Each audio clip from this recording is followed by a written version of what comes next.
Hi friends, कैसे हो आप सब। उम्मीद है आप सब बढ़िया होंगे।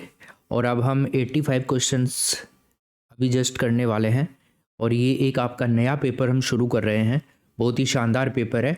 और इसके अंदर आपका एसएसटी का कंप्लीट पोर्शन होगा। 60 क्वेश्चन जो आपके सब्जेक्ट के आएंगे। साथ में आपको शिक्षण विधियों के भी क्वेश्चन यहाँ पर मिलेंगे 10, आपकी शिक्षा मनोविज्ञान के भी और आईसीटी के भी। ऐसे टोटल मिला करके हम 85 क्वेश्चंस के जो पेपर कर रहे थे उनको हम कर रहे हैं। मैंने आपसे कहा था कि 20 पेपर मैं आपको करवाऊंगा, तो ये आपका नेक्स्ट पेपर है जो हमारे पहले हो चुके हैं उनसे अगला। अगर आपने नहीं देखे हैं, पहले वाले पेपर्स नहीं निकाले हैं, तो प्लेलिस्ट बनी हुई है, कृपया आप वहाँ पे जाइए और उनको जल्दी जल्दी से 2x की स्पीड में आप जैसे भी देखना चाहें उनको एक बार दिमाग से निकाल करके जाना। उसके अलावा मैं आपको बता दूं, मान एजुकेशन ऐप आप सभी के मोबाइल में डाउनलोड होना चाहिए। अगर आपको अच्छे से और नंबर लाने हैं, स्कोर करना है अच्छा, क्योंकि वहाँ पर एक वन लाइनर पीडीएफ है एसएसटी के लिए, उसको आप सभी दोस्त ज़रूर से ज्वाइन कर लें। उसमें सारा कंप्लीट एसएसटी के वन लाइनर क्वेश्चन से टॉपिक वाइज, जो आपको काफ़ी हेल्प करेंगे आपके रिवीजन वगैरह में। आप चाहें तो उसको 2 दिन के अंदर पढ़ करके एग्ज़ाम दे करके आ सकते हैं। चलो देखो, पहले क्वेश्चंस का आंसर आप सभी लोग दे पा रहे हैं, जैसे कि बहुत बढ़िया बात है। संविधान की जो सभा जो थी उसकी पहली बैठक जो हुई थी ना, वो हुई थी 9 दिसंबर 1946 को, यानी कि ऑप्शन नंबर तीसरा। सबसे वृद्ध व्यक्ति थे उस टाइम में सच्चिदानंद सिन्हा, उनको अस्थायी अध्यक्ष बनाया गया था। क्या बनाया गया था? अस्थायी अध्यक्ष बनाया गया था। और ये जो बैठक हुई थी ना, ये नई दिल्ली के अंदर हुई थी, जो कौंसल चैम्बर है ना, पुस्तकालय भवन, उसके अंदर। और मुस्लिम लीग ने इसका बहिष्कार किया था। ठीक है, चलो क्वेश्चन नंबर 2 देखते हैं। भारत संसदीय प्रजातंत्र के लिए जाना जाता है, इसके पीछे का क्या कारण है? क्योंकि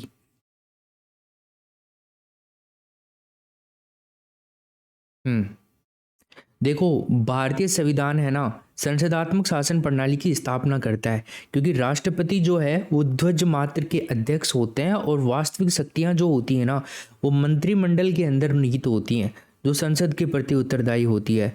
तो यहाँ पर हमारा आंसर होगा ऑप्शन नंबर तीसरा, क्वेश्चन नंबर 2 का भी। क्वेश्चन नंबर 3 देखते हैं अपन। निम्नलिखित में से किस वाद में ये कहा गया था कि प्रस्तावना भारतीय संविधान का अंग नहीं है? नहीं है। देखो, मैंने आपको एक पेपर करवाया था, उसमें आपको ये बताया था, पूरे के पूरे वाद जो थे ना वो समझाए थे। अगर आप कंटिन्यूअसली देख रहे हैं ना, तो आपको याद आ गया होगा। तो ये क्वेश्चन आप गलत नहीं करोगे। बताओ देखिए क्या उत्तर होगा इसका। एक एक वाद मैंने अच्छे से समझा दिए थे, और अभी और बता देता हूँ मैं जो तीनों वाद थे इंपॉर्टेंट। देखो, बेरूबारी वाद जो है, यहाँ पे हम बात करें पहले ऑप्शन की, तो आंसर तो इसका यही होगा। क्योंकि ये वाद जो था ना, ये 1960 का है, 1960 का। प्रस्तावना संविधान का अंग नहीं है। हाँ, संविधान के किसी अन्य प्रावधान की अस्पष्टता की स्थिति में उसे स्पष्ट करने के लिए प्रस्तावना का आश्रय लिया जा सकता है। बेरूबारीवाद के अंदर जो यूनियनवाद था उसके अंदर ये कहा गया। ठीक है, इसके अलावा एक वाद था केशवानंद भारतीवाद। कौन सा? केशवानंद भारतीवाद, 1973 वाला। प्रस्तावना संविधान का अंग है, संसद को प्रस्तावना में संशोधन करने का अधिकार है, किंतु बुनियादी ढांचे में नहीं, उसमें यह कहा गया। फिर गोपालनाथ बनाम पंजाब राज्यवाद के मामले के बारे में मैंने आपको बताया था कि प्रस्तावना उन सिद्धांतों का निचोड़ है जिनके आधार पर सरकार को कार्य करना है। राइट, चलो, तो यहाँ पर पहला ऑप्शन। क्वेश्चन नंबर 4 देखो, निम्नलिखित में से कौन सा मूल अधिकार भारतीय संविधान में नागरिकों को नहीं दिया गया है? बताइए। यस, तो फ्रेंड्स यहाँ पर आंसर होगा सूचना का अधिकार। कौन सा ऑप्शन? तीसरा। देखो, सूचना का जो अधिकार है ना, ये मूल अधिकार के रूप में भारतीय संविधान में नागरिकों को नहीं दिया गया है। ये एक विधिक अधिकार है दोस्तों। कैसा अधिकार है? विधिक अधिकार, जिसे सूचना के अधिकार अधिनियम 2005 के तहत नागरिकों को प्रदान किया गया। आपको बता दूं आपकी जानकारी के लिए, 15 जून 2005 को इसे अधिनियमित किया गया था, और पूरी तरह से है ना, इसको 12 अक्टूबर 2005 को संपूर्ण धाराओं के साथ में लागू किया गया था। तो ये दोनों डेट याद रखना। ये तो था आपका 15 जून 2005 तो अधिनियमित किया गया, और 12 अक्टूबर 2005 को पूरी तरह से इसको लागू कर दिया गया था। ठीक है, चलो 5 नंबर का प्रश्न देखिए। निम्नलिखित राज्य नीति के निदेशक सिद्धांतों में से कौन सा भारत के संविधान में मूलतः सम्मिलित नहीं था? बताइए।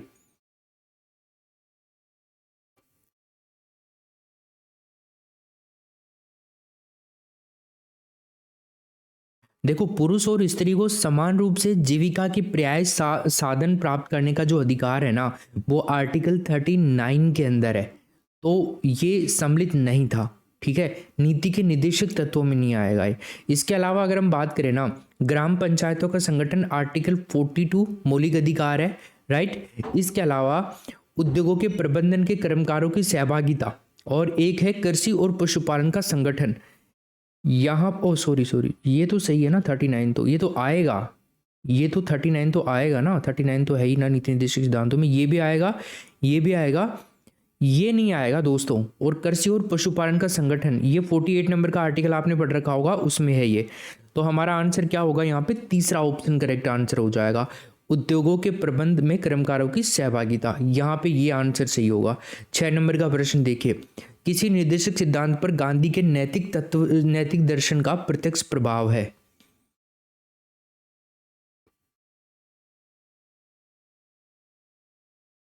यस, इसमें देखो ऑप्शन नंबर क्या होगा, तीसरा, गोवध पर निषेध, ठीक है ना। ग्राम पंचायतों का गठन, ग्रामीण उद्योगों को बढ़ावा देना, मद्यपान निषेध, गोवध पर निषेध, ये गांधी जी के नैतिक दर्शन के प्रत्यक्ष प्रभाव थे। 7वें नंबर में देखो, राष्ट्रपति को पदभार की शपथ किसके द्वारा दिलाई जाती है, बताओ क्या उत्तर होगा इसमें। अच्छा ये तो ठीक है, लेकिन अब आप मेरे को ये बताओ किस अनुच्छेद के तहत दिलाई जाती है, कौन बताएगा इस क्वेश्चन का आंसर। अनुच्छेद 60 के तहत, 60 के अनुसार उच्चतम न्यायालय जो है, सुप्रीम कोर्ट जो है, एससी जो है, उसके मुख्य न्यायाधीश द्वारा राष्ट्रपति को शपथ दिलाई जाती है कि मैं अमुक व्यक्ति ईश्वर की शपथ लेता हूँ, सत्यनिष्ठा से प्रतिज्ञान करता हूँ कि मैं श्रद्धापूर्वक भारत के राष्ट्रपति के पद का कार्यपालन, यानी कि राष्ट्रपति की जो कृत्य हैं उनका निर्वहन करूँगा या करूँगी, अपनी पूरी योग्यता से संविधान और विधि का परीक्षण, संरक्षण और प्रतिरक्षण करूँगा, और मैं भारत की जनता की सेवा और कल्याण के लिए क्या कह सकता हूँ कि निरत रहूँगा, ठीक है, ऐसी शपथ लेते हैं। तो यहाँ पे आंसर क्या होगा, भारत के मुख्य न्यायाधीश, तीसरा ऑप्शन। क्लियर है। चलो क्वेश्चन नंबर देखते हैं 8, बताइए क्या उत्तर होगा। भारतीय संविधान के किस अनुच्छेद के अंतर्गत राज्यपाल एक विधेयक को राष्ट्रपति की स्वीकृति के लिए सुरक्षित रखने की शक्ति रखता है, बताओ बताओ जल्दी। यस, तो फ्रेंड्स यहाँ पे ये जो बात कही गई है ना, ये आर्टिकल नंबर 200 के अंदर कही गई है। ऑप्शन नंबर 3 ज़्यादा आ रहा है क्या आज चलो देखो, जब कोई विधेयक अनुच्छेद 200 के अंतर्गत, अगर हम बात करें, जब कोई विधेयक राज्य की विधानसभा के द्वारा विधान परिषद वाले राज्य में विधानमंडल के दोनों सदनों के द्वारा पारित कर दिया गया है ना, तब वो राज्यपाल के समक्ष प्रस्तुत किया जाएगा, और राज्यपाल घोषित करेगा कि विधेयक पर अनुमति देगा या देता है, या अनुमति रोक लेता है, या फिर वो विधेयक को राष्ट्रपति के विचार के लिए आरक्षित रखता है।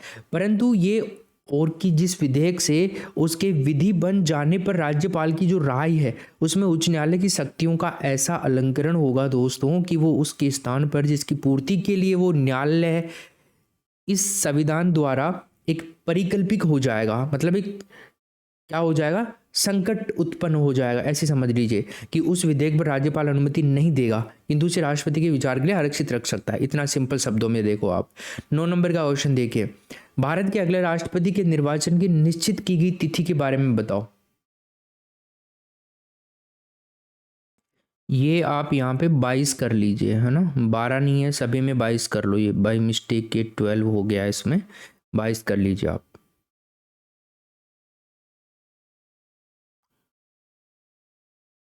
खैर यहाँ पे ये ऑप्शंस, मतलब भारत के अगले राष्ट्रपति के निर्वाचन की निश्चित की गई तिथि जो थी, मतलब राष्ट्रपति का चुनाव तो हो ही गया है। देखो मैं इस क्वेश्चन को थोड़ा सा ऑप्शंस को गलत मान रहा हूँ, क्योंकि यहाँ पर डेट मैच नहीं हो रही है। देखो अगर अपन प्रणब मुखर्जी की बात करते हैं ना, तो प्रणब मुखर्जी ने राष्ट्रपति पद की शपथ ली थी 25 जुलाई 2012 को। कब ली थी? 25 जुलाई 2012 को। अगर हम वर्तमान राष्ट्रपति की बात करें तो 16वें चुनाव की बात कर रहे हैं, 18 जुलाई 2022 को मतदान हुए, और गणना हुई थी 21 जुलाई 2022 को। श्रीमती द्रौपदी मुर्मू को बनाया गया था, ठीक है। तो इस पद पर सुशोभित होने वाली 15वीं व्यक्ति है ये देश के लिए।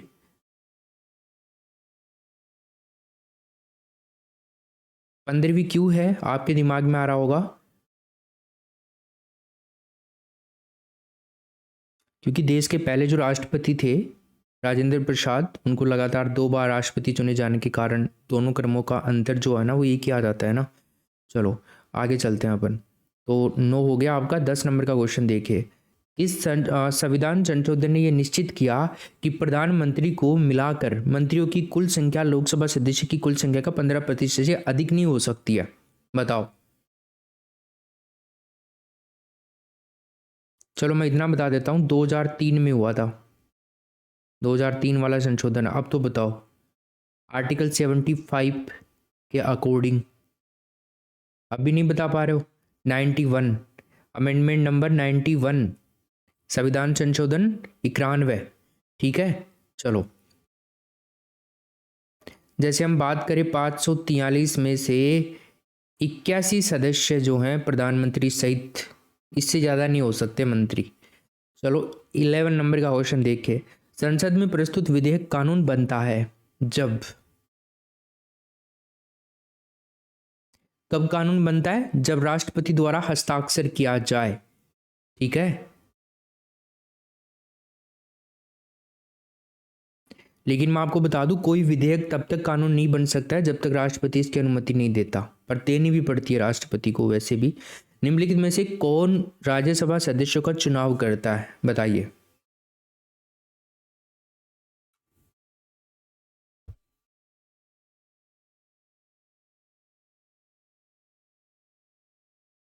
विधानसभा के जो सदस्य होते हैं ना वो ही करते हैं। राज्यसभा में राज्यों और जो संघ राज्य क्षेत्र हैं उनके सदस्यों का चुनाव विधानसभाओं के जो निर्वाचित प्रतिनिधि होते हैं उनके द्वारा किया जाता है। और ये चुनाव आनुपातिक प्रतिनिधित्व मतदान पद्धति के अनुसार एकल संक्रमणीय मत प्रणाली के द्वारा होता है। क्वेश्चन नंबर 13 देखिए। भारत में संविधान का कौन सा अनुच्छेद राज्यों के उच्च न्यायालयों को मूल अधिकारों के प्रवर्तन का अधिकार देता है?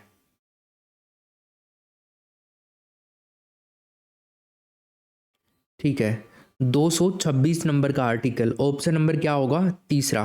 देखो सर्वोच्च न्यायालय आर्टिकल 32 के तहत और उच्च न्यायालय 226 के तहत उत्तरदायित्व है कि नागरिकों की प्रार्थना पर उनके अधिकारों की रक्षा करें। 14 नंबर, भारत के नागरिक कितने वर्ष तक वोट दे सकते हैं? बताओ, कितना सा आसान सा सवाल है। मताधिकार से क्या मतलब समझते हो आप? मताधिकार से मतलब होता है लोकतंत्रात्मक शासन व्यवस्था में वोट देने का जो अधिकार होता है ना वो। भारत में मताधिकार की जो आयु है पहले 21 वर्ष थी, घटाकर के 61वें संविधान संशोधन के द्वारा 18 वर्ष कर दी गई थी। ठीक है, तो ऑप्शन नंबर होगा पहला और राइट आंसर। क्वेश्चन नंबर 15 देखिए।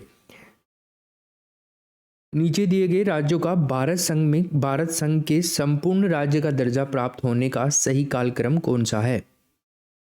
ये प्रश्न थोड़ा आपके लिए टफ पड़ेगा। कौन कौन सही उत्तर करेगा इसका बताइए।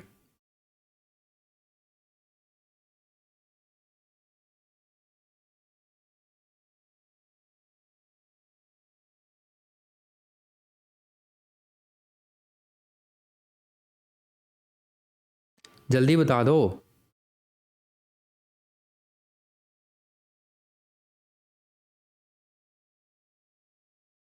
सही बता दे तो सही रहेगा। मैं बता रहा हूँ, आप बता दो फटाफट। मैं डेट लिख दी मैंने चारों की। तो 1 दिसंबर 1963, 1963 नागालैंड। ठीक है, उसके बाद में 1 नवंबर 1966, 1966 हरियाणा। राइट। उसके अलावा 1 मई 1975, 1975 सिक्किम।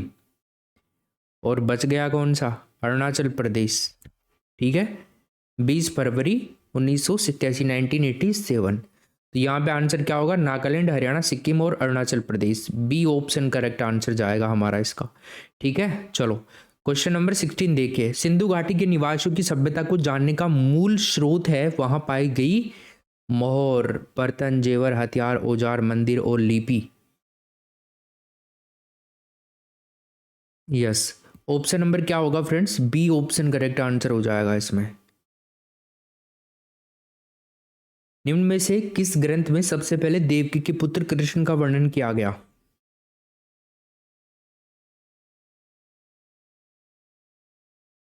राइट, यहाँ पर आंसर क्या होगा? बी ऑप्शन, छांदोग्य उपनिषद। वासुदेव श्री कृष्ण वसुदेव और देवकी के पुत्र थे, इसका पहला उल्लेख छांदोग्य उपनिषद में मिलता है। सत्यकाम जाबाल की कथा। क्वेश्चन नंबर 18, गोदावरी नदी के तट पर स्थित महाजनपद कौन सा था? बताओ, वेरी मोस्ट इंपोर्टेंट क्वेश्चन है।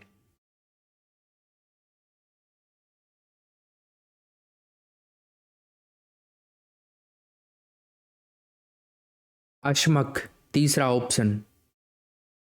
19, जैन समुदाय के प्रथम विभाजन के समय श्वेतांबर समुदाय के संस्थापक कौन थे? बताइए। जैन समुदाय का जब प्रथम विभाजन हुआ उस टाइम में श्वेतांबर समुदाय के संस्थापक का नाम क्या था? स्थूलभद्र था दोस्तों। जैन धर्म दो प्रमुख संप्रदाय में विभक्त हुआ था, एक तो श्वेतांबर और एक दिगंबर। श्वेतांबर जो थे ना, श्वेतांबर लोग सफेद वस्त्र धारण करने वाले इस संप्रदाय का नेतृत्व कौन कर रहा था? स्थूलभद्र। और दिगंबर ये निर्वस्त्र रहते थे, बिना कपड़ों के, तो इस संप्रदाय का नेतृत्व करते थे भद्र बाहु। भद्रबाहु और उसके अनुयायियों को दक्षिण में जैनी कहा गया, जैनी। 20 नंबर का क्वेश्चन देखिए, बुद्ध की 80 फीट की बड़ी प्रतिमा जो बोध गया में है, किसके द्वारा निर्मित की गई थी?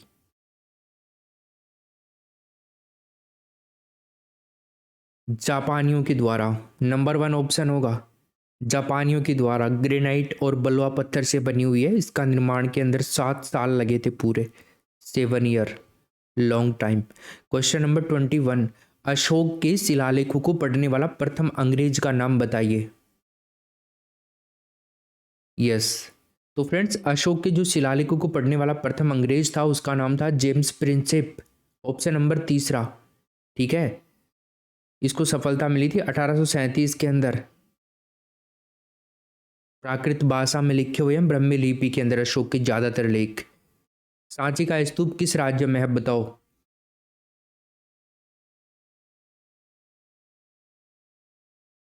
दोस्तों सांची का जो स्तूप है ना, ये आपका मध्य प्रदेश के अंदर है, एमपी में, भोपाल के अंदर। भोपाल राजधानी है ना एमपी की, वहीं पे है। मौर्य काल की एक महत्वपूर्ण कृति है। रेहला नामक पुस्तक किस शासक के समय की घटनाओं का विवरण है?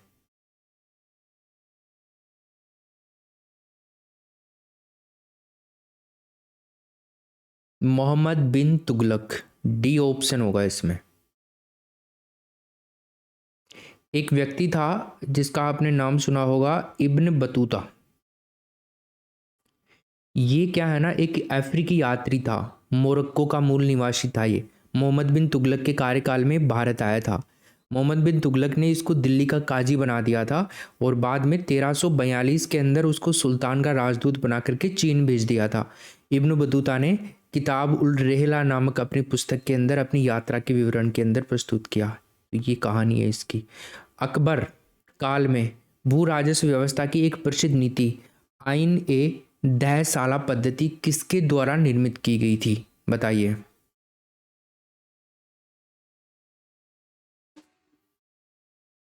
यस, ये टोडरमल के द्वारा। भू राजस्व संबंधी टोडरमल ही तो देखता था ना। ऑप्शन नंबर क्या होगा? तीसरा। मुगल शासन प्रणाली में दीवान ए तन नामक अधिकारी का क्या कार्य था? दीवान ए तन।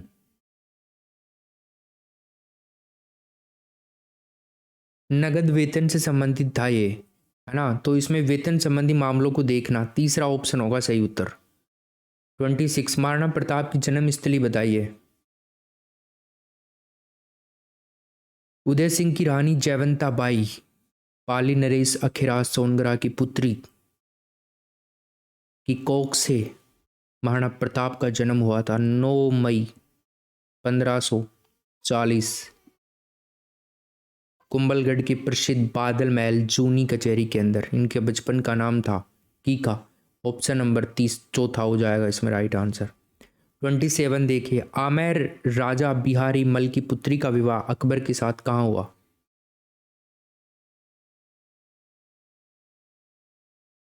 बिहारी मल, कंफ्यूज थोड़ी हो रहे हो आप? बिहारी मल को ही भारमल कहा जाता था दोस्तों। भारमल का ही नाम बिहारी मल भी मिलता है। आमेर के कछुआ शासक बने थे 1547 में। राजस्थान के प्रथम राजपूत शासक थे जिन्होंने अकबर की अधीनता स्वीकार करके वैवाहिक संबंध स्थापित किए थे। सांबर राइट आंसर होगा इसमें। अकबर द्वारा निम्न में से किस शासक को शमशाबाद एवं नूरपुर की जागीर और राय की उपाधि दी थी?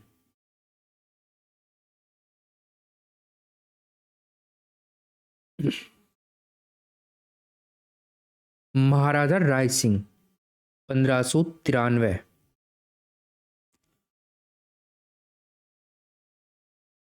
कौन पृथ्वीराज चौहान तृतीय का दरबारी विद्वान नहीं था?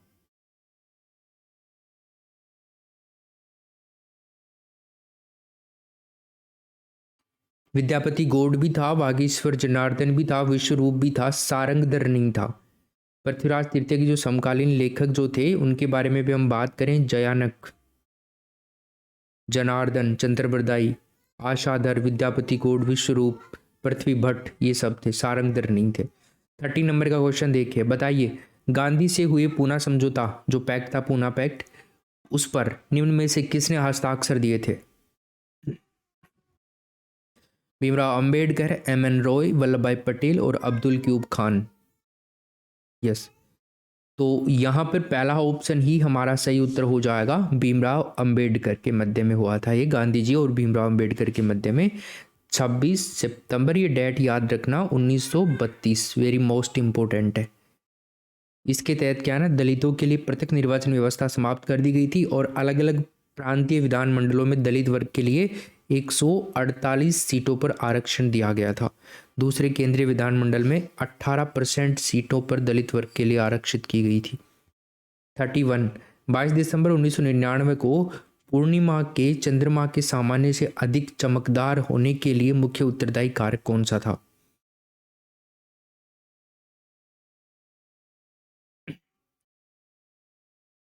तो गाइज यहाँ पे आंसर होगा उपभू, डी ऑप्शन करेक्ट आंसर हो जाएगा, उपभू। 22 दिसंबर 1999 को चंद्रमा पूर्ण उपभू यानी कि फुल पेरिगी पर था, यानी कि इस दिन चंद्रमा के पृथ्वी की सबसे निकटतम दूरी पर रहने के कारण यह सर्वाधिक चमकदार दिखा। ठीक है, सबसे ज्यादा निकटतम दूरी पर था ये। फिर ये वापस चमकदार दिखा सर्वाधिक 14 नवंबर 2016 के अंदर, फुल मून।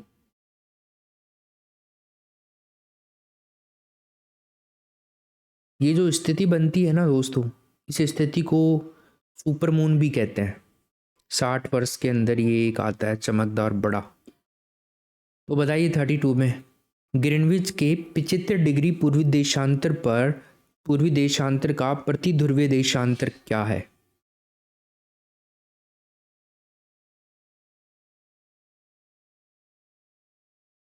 एक 105 डिग्री पश्चिम, बी ऑप्शन होगा। देखो ये एक कॉन्सेप्ट है, इसको आपको समझना पड़ेगा क्योंकि ये हमें 0 डिग्री मान करके पूर्व और पश्चिम 180 डिग्री देशांतर खींचनी पड़ेगी। फिर पूर्वी गोलाकार पृथ्वी पर 360 डिग्री देशांतर होते हैं, देखना पड़ेगा। उसके अलावा ऐसे निकलेगा फिर ये आपका। चलो आगे देखते हैं। समुद्री जल में लवण की मात्रा करीबन होती है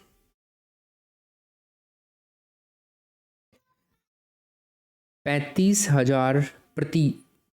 प्रति हजार होगा तीसरा ऑप्शन। ठीक है, महासागरों की औसत लवणता 35 प्रति हजार है। सागरीय जल की लवणता में सोडियम क्लोराइड का अधिकतम योगदान होता है।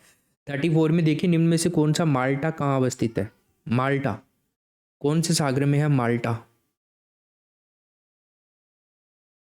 बिल्कुल बीचों बीच में है, इनमें से जो सागर है उसके भूमध्य सागर के बिल्कुल सेंटर के अंदर। माल्टा एक 5 द्वीपों का एक छोटा सा द्वीप समूह है, सबसे बड़ा उनमें से माल्टा है। इसी वजह से इसका पूरों का नाम ही माल्टा पड़ा।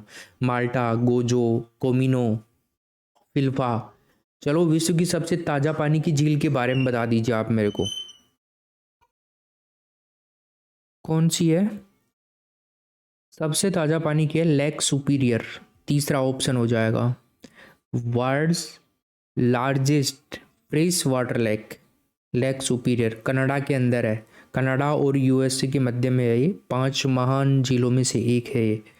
36 में देखिए, जो महासागरीय धारा बेमेल है उसके बारे में बताइए।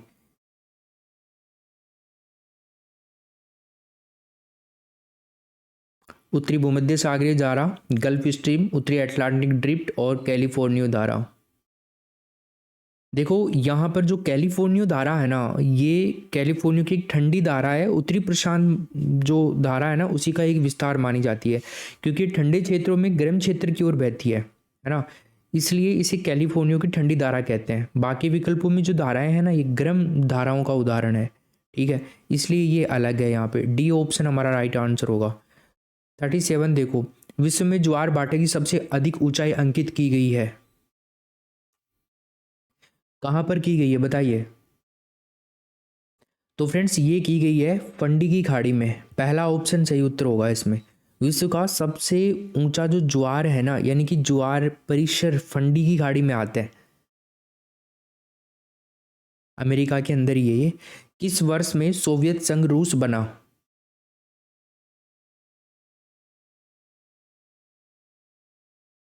ये बना था दोस्तों 1991 में।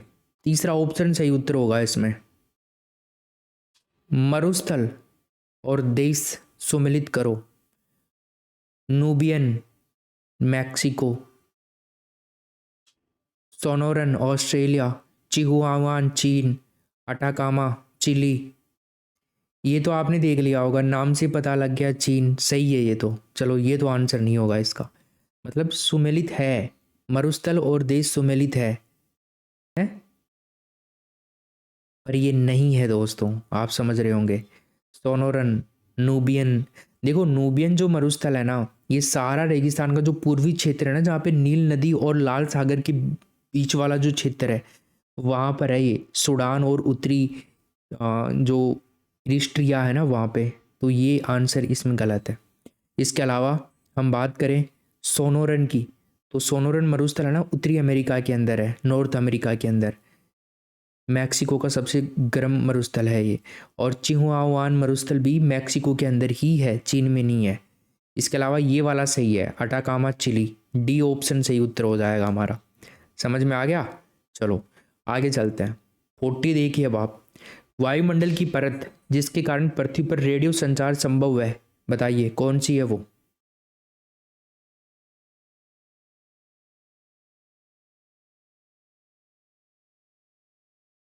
आयनोस्फेयर। डी ऑप्शन होगा आयन मंडल। 80 किलोमीटर से 640 किलोमीटर की ऊंचाई तक इसका विस्तार है। आयन मंडल को अपने यहाँ से पृथ्वी की ओर लौटा देता है ये, और एक अंतरिक्ष से आने वाली उल्काओं से हमारी रक्षा भी करता है।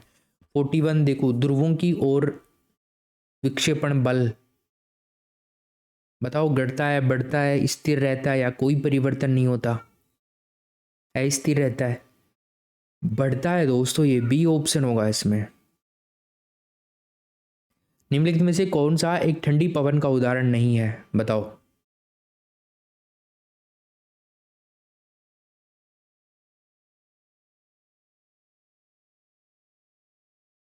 जोंडो। जोंडो एक गर्म है, गर्म धारा है ये। जोंडो पावन है, ये गर्म पावन है। अर्जेंटीना के अंदर जो इंडीज पर्वतमाला है ना, उसके पूर्वी ढलान के अंदर ये बहती है, और ध्रुवीय समुद्री हवा के अंतर्गत आती है ये। बाकी सारी ठंडी है। पंपास घास मैदान किस महाद्वीप में स्थित है? तो फ्रेंड्स ये है आपका दक्षिणी अमेरिका, ऑप्शन नंबर तीसरा हो जाएगा। दक्षिण अमेरिका महाद्वीप के अंदर, अर्जेंटीना और उरुग्वे के अंदर शीतोष्ण कटिबंधीय घास के मैदान है ये। कागज की लुगदी बनाने हेतु कौन सा काष्ठीय कच्चा पदार्थ प्रयुक्त किया जाता है?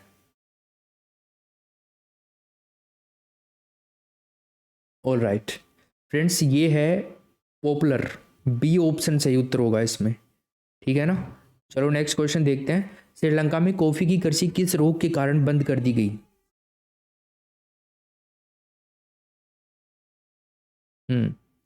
पर्णकिट के कारण, तीसरा ऑप्शन होगा इसमें राइट आंसर। 1870-80 के दशक में पर्णकिट की महामारी के कारण ज्यादातर ब्रिटिश उपनिवेशों में कॉफी कृषि बंद कर दी गई, है ना। अगला देखते हैं। जैसे ही कोई अर्थव्यवस्था विकसित होती है क्या होता है?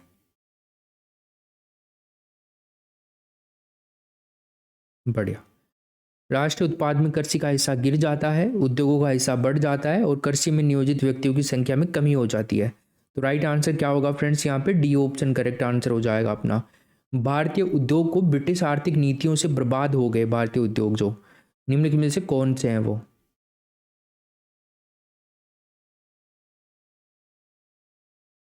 तो वो है वस्त्र एवं हस्तशिल्प उद्योग, ठीक है ना।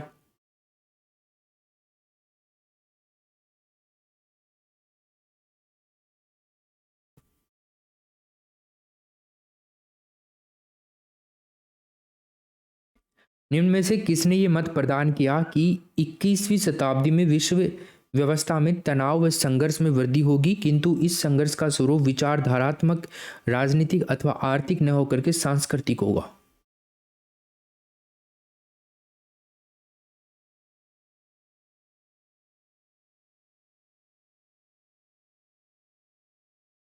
सैमुअल हंटिंगटन नंबर 1 ऑप्शन होगा इसमें।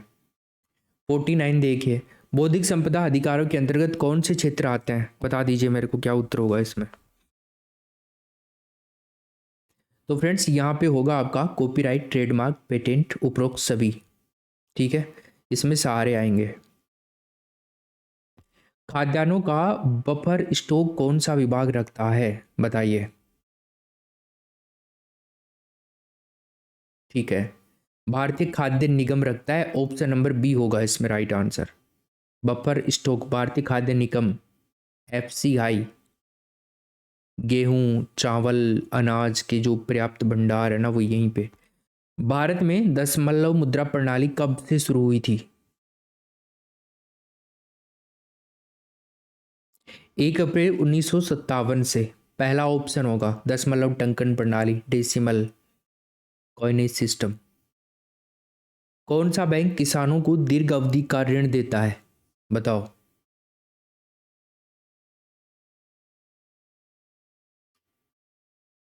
इसकी अधिकतम जो अवधि होती है ना 9 से 15 साल होती है, तो यहाँ पर होगा भूमि विकास बैंक, बी ऑप्शन। 53 देखो, स्वयं सहायता समूह से क्या मतलब है?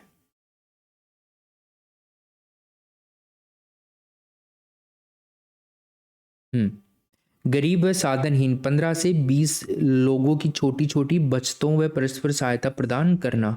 यहाँ पे राइट आंसर हमारा हो जाएगा बी करेक्ट। चलो नेक्स्ट क्वेश्चन देखते हैं। 54 में बताइए, ठगी अथवा अनुचित व्यापारिक व्यवहार होने पर हमें शिकायत करनी चाहिए?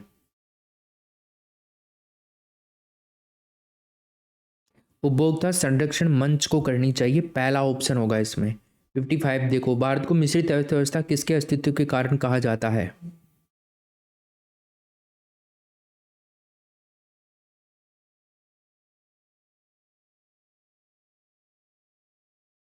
सार्वजनिक क्षेत्र और निजी क्षेत्र के कारण कहा जाता है मिश्रित अर्थव्यवस्था। तो इसमें होगा हमारा बी सही उत्तर। भारत को मिश्रित अर्थव्यवस्था सार्वजनिक और निजी क्षेत्र दोनों के अस्तित्व के कारण कहते हैं।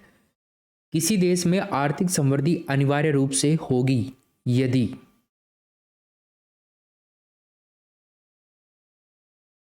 देश में पूंजी निर्माण होता है तो। तीसरा ऑप्शन सही उत्तर होगा हमारा यहाँ पे। 57 देखिए, किस अर्थशास्त्री ने राष्ट्रीय आय पर पुरोगामी कार्य किया?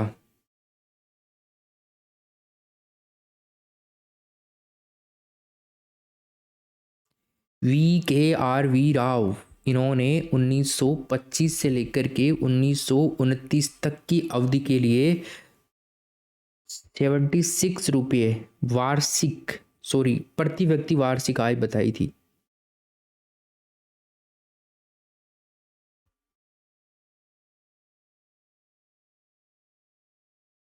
संयुक्त राष्ट्र विकास कार्यक्रम UNDP, united nation development programme की मानव विकास रिपोर्ट की तर्ज पर भारत की पहली मानव विकास रिपोर्ट कब जारी की गई? बताइए।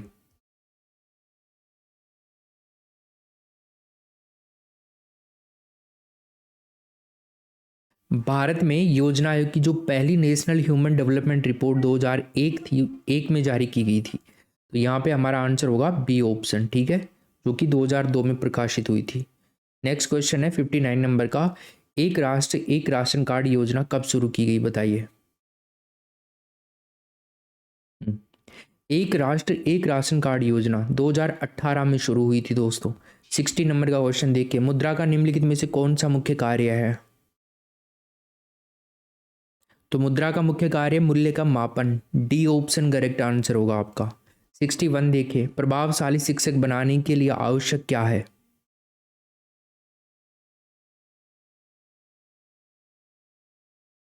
वह अपने विषय को अच्छी प्रकार से जानता हो, वह अपने विद्यार्थियों से अधिकतम संभव अंतःक्रियाएं करे, उसे शिक्षण विधियों का पूरा ज्ञान हो। तो उपरोक्त सभी होगा ना, डी ऑप्शन करेक्ट। 62 देखिए, विकासात्मक मनोविज्ञान में जीवन का अध्ययन किया जाता है। तो फ्रेंड्स, विकासात्मक मनोविज्ञान में जीवन का अध्ययन किया जाता है जीवन पर्यंत। तीसरा ऑप्शन सही उत्तर होगा अपना यहाँ पे, ठीक है। हाँ, विकासात्मक मनोविज्ञान एक वैज्ञानिक अध्ययन है जो मनुष्य के जीवन में हो रहे परिवर्तन होते हैं ना, उनके बारे में बताता है। और विकासात्मक मनोविज्ञान के 3 लक्ष्य होते हैं, विकासात्मक का वर्णन करना, समझना और अनुक्रम करना। मनुष्य जीवन का चरणबद्ध तरीके से आगे की ओर बढ़ता है, ठीक है, जैसे स्वावस्था, बाल्यावस्था, किशोरावस्था, प्रौढ़ावस्था। तो विकासात्मक मनोविज्ञान का अर्थ होता है कि व्यक्ति के विकास के साथ ही उसके व्यवहार का भी अध्ययन करना। 63 नंबर का क्वेश्चन देखिए, किसी व्यक्ति को आकार देने में वातावरण के घटकों की कोई भूमिका नहीं होती क्योंकि प्रत्येक व्यक्ति की बुद्धि उसकी आनुवंशिक संरचना से निर्धारित होती है। ये कथन किसका है। सॉरी, ये कथन है। देखो, वातावरण से क्या मतलब है। वातावरण से मतलब है उन सभी तरह की उत्तेजनाओं से होता है जो गर्भधारण से मनुष्य तक उसे प्रभावित करते हैं। यानी कि कथन ठीक नहीं है कि किसी व्यक्ति को आकार देने में वातावरण के घटकों की कोई भूमिका नहीं होती क्योंकि प्रत्येक व्यक्ति की बुद्धि और उसकी आनुवंशिक संरचना से निर्धारित होती है। बहुत सारे शोध हुए हैं, उनके द्वारा ये सिद्ध हो चुका है कि विकास में सबसे ज़्यादा प्रभाव वातावरण का पड़ता है। तो यहाँ पर हमारा आंसर बी हो जाएगा इसमें। 64 देखो, वह प्रथम मनोवैज्ञानिक जिसने मानव व्यक्तित्व के अवचेतन भाग की व्यवस्थित रूप से छानबीन का प्रयास किया है, उसका नाम बताइए। यस, सिगमंड फ्राइड नाम है उनका, ठीक है। अगला देखते हैं, सांवेगिक बुद्धि की संकल्पना की प्रणेता कौन है। देखो, ये जो शब्द है इसका सबसे पहले प्रयोग जॉन मेयर पीटर सेलोवी ने किया था 1990 के अंदर। यहां पर आंसर होगा आपका पहला ऑप्शन।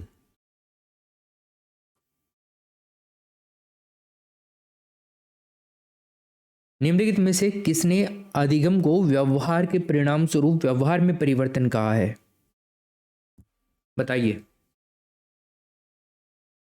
किसने कहा है, गिलफोर्ड ने कहा है। Option number D correct answer होगा। 67 देखिए, मॉडलिंग का संप्रत्यय निम्नांकित में से किसके कार्य पर आधारित है। मॉडलिंग का मतलब क्या होता है, किसी प्रेक्षित अनुक्रिया का अनुकरण करते हुए मनोवैज्ञानिक प्रभावों से प्रभावित होना। एल्बर्ट बांडुरा। 68 देखो, अधिगम प्रक्रिया में अध्यापक का महत्व बताइए। आत्मीकरण के लिए, समायोजन के लिए, अनुकूलन के लिए, उपरोक्त सभी। यस, इसमें ना राइट आंसर अपना डी हो जाएगा। नेक्स्ट क्वेश्चन देखिए, सृजनात्मकता एक प्रकार का चिंतन है, अपसारी, अभिसारी या फिर जो भी है बताइए। तो फ्रेंड्स, ये है आपका अपसारी, नंबर 1 ऑप्शन होगा। अपसारी चिंतन को पार्श्व या बहुविध या आउट ऑफ बॉक्स चिंतन भी कहा जाता है। 70 नंबर का क्वेश्चन है, सकारात्मक और नकारात्मक उत्तेजनाएं या घटनाएं छात्र के व्यवहार को प्रेरित करते हैं। कौन सा मनोवैज्ञानिक प्रक्षेप पे जो है इस तरह की प्रेरणा की व्याख्या करते हैं।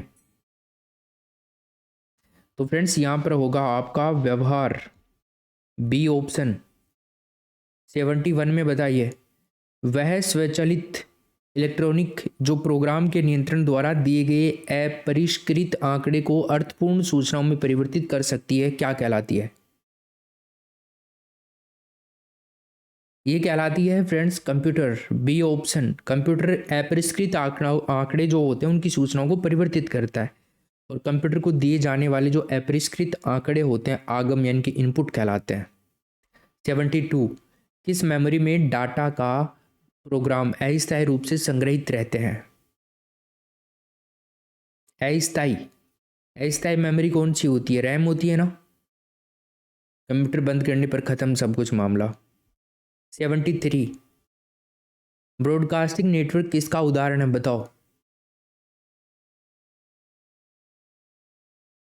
Broadcasting point two point topology सबसे सरल टोपोलॉजी होती है ये, जो दो नोड्स की सीधे एक सामान्य लिंक से जोड़ती है। पॉइंट टू पॉइंट कनेक्शन दो सिरों को जोड़ने के लिए या तार या केबल की वास्तविक लंबाई का उपयोग करते हैं। तो यहाँ पर आंसर क्या हो जाएगा आपका? D option. जैसे टावर देखते हो ना आप, टावर कई घरों के ऊपर आप कोई छतरी देखते होगे, छोटी छोटी सी गोल गोल छतरी, तो वो एक टावर से दूसरे टावर से लिंक होती है। ठीक है, पॉइंट टू पॉइंट। 74 देखो, किसी कंप्यूटर सिस्टम पर भंडारित सूचना में से वांछित सूचना को ढूंढ निकालने वाला प्रोग्राम क्या कहलाता है? फ्रेंड्स ये कहलाता है सर्च इंजन। तीसरा ऑप्शन होगा। सर्च इंजन का सबसे प्रचलित रूप वेब सर्चर इंजन है, जो वर्ल्ड वाइड वेब पर सूचना खोजने के लिए प्रयुक्त होता है। 75 देखो, राजस्थान सरकार द्वारा बनाई गई ई शासन योजना कौन सी है? तो दोस्तों वो योजना है ई मित्र। बी ऑप्शन होगा इसमें। ठीक है, चलो नेक्स्ट क्वेश्चन है, सामाजिक अध्ययन का व्यवहारिक ज्ञान देने हेतु सर्वोच्च पद्धति कौन सी है? तो फ्रेंड्स उस पद्धति का नाम है प्रोजेक्ट मेथड। तीसरा ऑप्शन। 77 शैक्षिक परिवर्तनों का मुख्य लाभ बताइए। प्रत्यक्षीकरण, विषय में रुचि का विकास, धारण शक्ति में वृद्धि, उपरोक्त सभी। तो गाइस इसमें होगा आपका डी ऑप्शन, उपरोक्त सभी। 78 देखो अब आप, निम्न में से कौन सी विज्ञान शिक्षण में निर्मितवाद उपागम की सर्वाधिक उपयुक्त विशेषता है?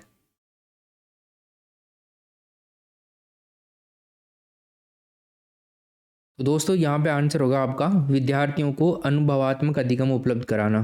Third option. ठीक, चलो 79 देखो, कक्षा में सामाजिक रूप से उपेक्षित बच्चों के प्रोत्साहन के लिए आप क्या करेंगे?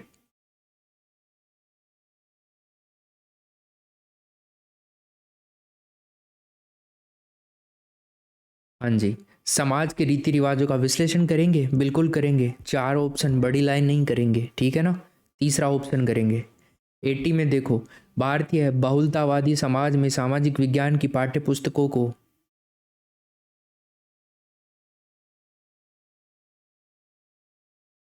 सभी धर्मों और सामाजिक समूहों को शामिल करना और उसका प्रतिनिधित्व करना चाहिए। डी ऑप्शन होगा इसमें। बड़ी लाइन करेंगे है ना, बाद में नहीं कहने का, अभी बड़ी लाइन कर देने का। 81 बताओ, मूल्यांकन की सही अवधारणा निम्न में से परिलक्षित होती है? मूल्यांकन की सही अवधारणा माप और निर्णय से परिलक्षित होगी। तीसरा ऑप्शन होगा इसमें। 83 देखो, विद्यालयों में सृजनात्मकता आधारित शिक्षा हेतु निम्नलिखित में से क्या आवश्यक है? इसके लिए आवश्यक है कि मूल्यांकन प्रणाली में सुधार किया जाए। D option. अनुवर्ग शिक्षण, ट्यूटोरियल टीचिंग है। अनुवर्ग शिक्षण में शिक्षक के पास छात्रों का छोटा समूह होता है, जिसमें 5 से 10 छात्र होते हैं। छात्रों के पूर्व ज्ञान को ध्यान में रखकर शिक्षक शिक्षण बिंदुओं पर चर्चा करता है। शिक्षक प्रत्येक छात्र की कठिनाई का हल निकालता है। उपरोक्त सभी होगा इसमें। D option. 84 देखो, उच्च प्राथमिक स्तर पर सामाजिक विज्ञान के स्वरूप पर ए, बी और सी कथनों पर विचार कीजिए और आपको सबसे उचित विकल्पों का चयन करना है। तो फ्रेंड्स यहाँ पर आंसर होगा, यह अपने वातावरण में लोगों का अध्ययन है। ठीक है, उच्च प्राथमिक स्तर पर सामाजिक विज्ञान के स्वरूप पर, ये तो सही है। ये लोगों के संबंधों और उनकी अंत निर्भरता का अध्ययन है। ये अतीत और वर्तमान के साथ संबंधों का अध्ययन है। ये सही है सारी बातें। तो यहाँ पर हमारा ए, बी और सी राइट आंसर हो जाएगा। ठीक है, देखो उच्च प्राथमिक स्तर पर सामाजिक विज्ञान विषय का मुख्य उद्देश्य बालक को अपने समाज और आसपास के वातावरण को समझाना होता है। इससे बालक की जो सामाजिक संबंध होते हैं ना, उनकी जानकारी मिलती है और बालक ये समझ पाता है कि समाज में रहने वाले लोग किस प्रकार एक दूसरे पर निर्भर करते हैं। साथ ही साथ बालक को प्राचीन समाज और वर्तमान समाज में निरंतरता और आपसी संबंधों का भी ज्ञान हो जाता है। तीनों सही है यहाँ पे। 85 देखो, एक सक्रिय सामाजिक विज्ञान की कक्षा अधिगमकर्ताओं को प्रेरित करती है।